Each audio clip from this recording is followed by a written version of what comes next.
उत्तराखंड के 32 इयर्स के अंकित चौधरी की हत्या का मामला पूरे देश में सनसनी फैला चुका है। अंकित चौधरी को उन्हीं की गर्लफ्रेंड ने मारा, लेकिन मारने के लिए जो प्लान रचा और जिस तरीके से मारा उसने सभी को हैरान कर दिया है। मामला 15 जुलाई का है। उत्तराखंड के हल्द्वानी में तीन पानी गोलापार के पास एक कार के अंदर 32 साल के एक लड़के की बॉडी मिलती है। ये बॉडी पीछे की सीट पर होती है। कार का एसी ऑन होता है, बाकी कार के आसपास या कार में कोई नहीं मिलता है। पुलिस इस बॉडी को लेती है, पोस्टमार्टम के लिए भेजती है। जो प्रथम दृष्टया पुलिस को हाल देखकर पता चला तो पुलिस इस केस को death due to AC gas leak ये करार दे देती है। लेकिन जब पोस्टमार्टम रिपोर्ट आती है तो उसमें पता चलता है कि लड़के की डेथ एसी की गैस लीक होने से नहीं बल्कि सांप के काटने से हुई है। इसी बीच लड़के की पहचान अंकित चौधरी के रूप में होती है, जो कि उत्तराखंड के एक बड़े बिजनेसमैन का बेटा होता है। अंकित चौधरी की डेथ सांप के काटने से हुई, इस बात पर परिवार वाले विश्वास नहीं कर रहे थे। परिवार वालों को शक था कि अंकित की हत्या की गई है, जिसके बाद अंकित की बहन पुलिस में मर्डर की कंप्लेंट फाइल करती है और फिर पुलिस अपनी जांच शुरू करती है। अंकित के पैरों पर पुलिस को सांप के काटने के निशान भी मिल जाते हैं, लेकिन जब पुलिस अंकित के मोबाइल की डिटेल्स देखती है तो उससे खुलासा होता है कि अंकित कंटिन्यूअसली अपनी डेथ से पहले अपनी गर्लफ्रेंड माही, जिसका नाम डॉली भी है, उससे कांटेक्ट में था। और अंकित जब 14 तारीख को घर से निकला था तब भी घर वालों को यही कहकर निकला था कि वो माही से मिलने जा रहा है और उसके बाद वो लौटा नहीं।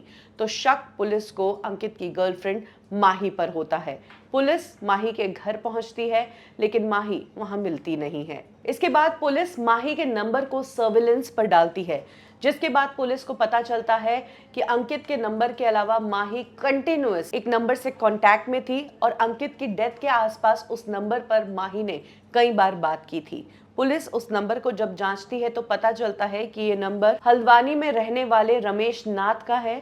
रमेश नाथ एक किराए के घर पर रहता है और जंगलों से सांप पकड़ने का काम करता है। पुलिस रमेश नाथ को पकड़ने पहुंचती है और उसे गिरफ्तार करती है और रमेश नाथ से जब कड़ाई से पूछताछ करती है तो रमेश नाथ सारा सच उगल देता है। रमेश नाथ पुलिस को बताता है कि माही नाम की लड़की से 7-8 महीने पहले उनकी मुलाकात हुई थी एक दोस्त के जरिए। फिर माही ने एक बार रमेश नाथ को अपने घर पर सांप लेकर आने को कहा, क्योंकि उसे काल सर्प दोष था और उसकी पूजा करवानी थी। उसके कुछ महीनों बाद माही ने एक बार फिर से रमेश नाथ से कांटेक्ट किया और बताया कि वो दीप कांडपाल नाम के लड़के से प्यार करने लगी है, लेकिन अंकित अब उन दोनों के बीच में आ रहा है और अंकित माही को छोड़ नहीं रहा है, माही के साथ मारपीट भी करता है। इसीलिए अंकित को रास्ते से हटाना है। अगर माही अंकित को किसी भी तरह से मारेगी तो फिर माही पर इल्जाम आएगा और शक गहरा जाएगा। यही कारण है कि माही चाहती थी अंकित को इस तरीके से मारा जाए कि ऐसा लगे जैसे सांप ने उसे जंगल में काट लिया। इसके बाद क्या था, माही ने रमेश के साथ मिलकर अंकित की हत्या की प्लानिंग की। 8 जुलाई को अंकित का बर्थडे था।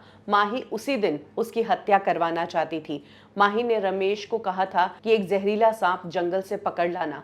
रमेश ने माही के कहे अनुसार जहरीले सांप को पकड़ लिया और 8 जुलाई को वह जहरीला सांप लेकर माही के घर पहुंच गया, जहां पर अंकित की बर्थडे पार्टी चल रही थी। लेकिन उस दिन अंकित ने शराब पी थी और वो सोया नहीं था। यही कारण है कि उस दिन अंकित की वो हत्या नहीं कर पाए। इसके बाद इन्होंने 14 जुलाई को एक बार फिर से अंकित की हत्या की साजिश रची। घर में माही थी, दीप कांडपाल जो माही का नया प्रेमी था वो था, माही के नौकर नौकरानी और रमेश, ये सभी घर में थे। माही अंकित को घर बुलाती है और बाकी सभी लोगों को छिप जाने को कहती है। अंकित घर आता है, माही अंकित को बेहोश कर देती है और उसके बाद वो रमेश को कमरे में आने को कहती है। सांप लेकर रमेश कमरे में पहुंचता है और अंकित के पैर पर सांप से कटवाता है। जब पहली बार सांप से कटवाता है तो अंकित झनझनाता है, तो इन्हें महसूस होता है कि अंकित की डेथ नहीं हुई है, तो ये 2-3 बार और अंकित को पैर पर सांप से कटवाते हैं। फाइनली इंतजार करते हैं अंकित की जान निकलने का और उसके बाद अंकित की बॉडी को ठिकाने लगाने का प्लान बनाया जाता है। पहले ये लोग डिसाइड करते हैं कि अंकित की बॉडी को खाई में फेंक दिया जाएगा।